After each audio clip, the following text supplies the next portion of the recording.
할렐루야. 사랑하는 대강의 가족 여러분, 오늘 하루도 하나님의 말씀과 동행하는 삶이 되길 소망합니다. 오늘 함께 나눌 하나님의 말씀은 다니엘 6장 19절에서 24절 말씀입니다.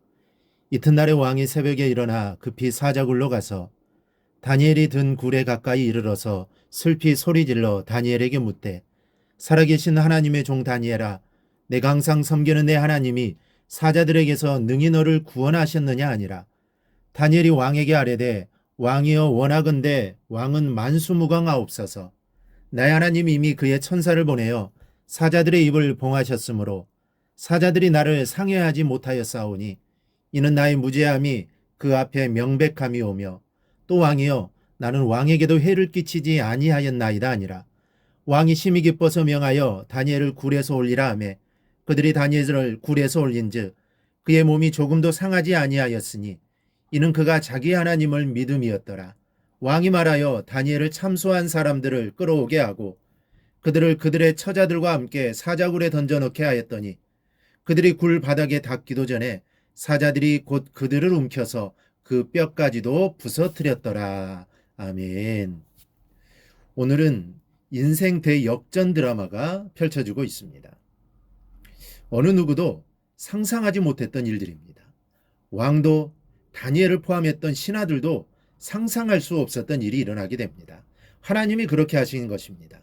하나님의 전능하심을 나타내시기 위해 하신 것입니다. 오늘은 그 일들에 대해 살펴보겠습니다. 하나님 앞에서 아름다운 믿음을 지켰던 다니엘이 사자굴에 던져졌습니다. 그리고 다음날 새벽이 되었습니다. 다니엘을 총애했던 이 다리오 왕은 새벽이 되자마자 일어나 사자굴로 급히 달려갑니다.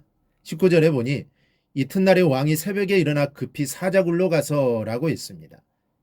왕이 얼마나 가슴 아팠으면 새벽에 일어나 급하게 달려갔겠습니까? 그렇지만 다니엘이 살아있으리라고는 조금 더 기대하지 못했을 것입니다. 그러나 혹시나 하는 마음으로 소리를 지릅니다. 20절에 슬피 소리 질렀다고 했습니다.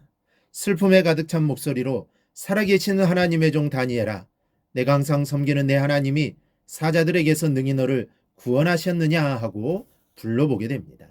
그때입니다. 죽었을 줄로만 알았던 다니엘의 음성이 들려옵니다. 왕이여 원하건대 왕은 만수무강하옵소서. 나의 하나님 이미 그의 천사를 보내어 사자들의 입을 봉하셨으므로 사자들이 나를 상해하지 못하였습니다. 사자들이라고 하는 말로 보아 한 마리가 아니라 여러 마리의 사자들이 득실거렸음을 암시합니다. 그런 사자의 소굴에서 하나님은 구원의 역사를 펼치셨습니다. 이미 천사를 먼저 보내어 사자의 입을 봉하셨다고 했습니다. 세상에는 나를 잡아먹으려는 사자들이 너무나도 많습니다. 사단도 우는 사자처럼 우리를 입을 벌리고 삼키려 하고 원수들이 나를 해하려고 으르렁거릴 때가 많습니다. 그러나 하나님께서 사람이건 사단이건 간에 그들의 입을 봉하여 주시는 줄 믿습니다. 여기서 우리가 생각해 볼 것이 있습니다. 하나님은 왜 다니엘을 사자의 굴에서 구원해 주신 것일까요? 무엇 때문에 그를 살려주신 것일까요? 그의 해답은 23절에 명확히 기록되어 있습니다. 그의 몸이 조금도 상하지 아니하였으니 이는 그가 자기의 하나님을 믿음이었더라. 그가 자기의 하나님을 믿음이었더라고 말합니다. 하나님은 다니엘의 선행을 보고 구원하신 것이 아닙니다. 그가 바사의 총리이기 때문에 구원해 주신 것도 아니요, 지혜로워서 구해 주신 것도 아닙니다. 하나님을 믿는 믿음을 보시고 역사하신 것을 믿으시기 바랍니다. 시편 22편 4절에 우리 조상들이 주께 의뢰하고 의뢰하였으므로 그들을 건지셨나이다. 여러분도 주님을 더욱 의뢰함으로 하나님의 구원의 역사를 강하게 체험하실 수 있기를 간절히 원합니다.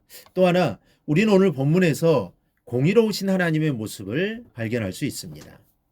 이 다니엘은 무고한 사람이었습니다. 그런데 악인들이 음모를 세워 다니엘을 죽이려 했습니다.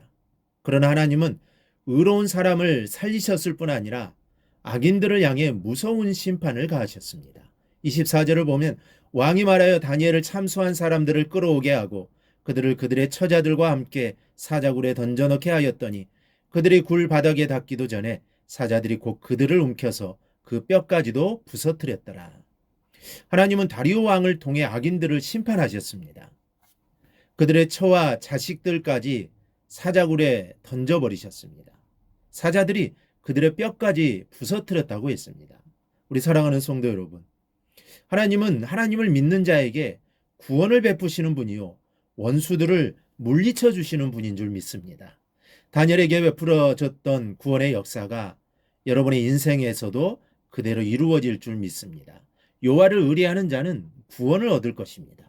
이러한 다니엘의 사자굴 구원 사건은 예수님의 부활 사건의 예표가 됩니다. 예수님은 무죄하신 분이지만 죄인들을 구원하기 위해 십자가를 지고 죽으신 후에 무덤에 장사되셨습니다. 그리고 그 무덤은 철저하게 봉인되었습니다. 그러나 예수님은 근본 무죄하신 분이기에 죽음이 그를 삼킬 수 없었습니다.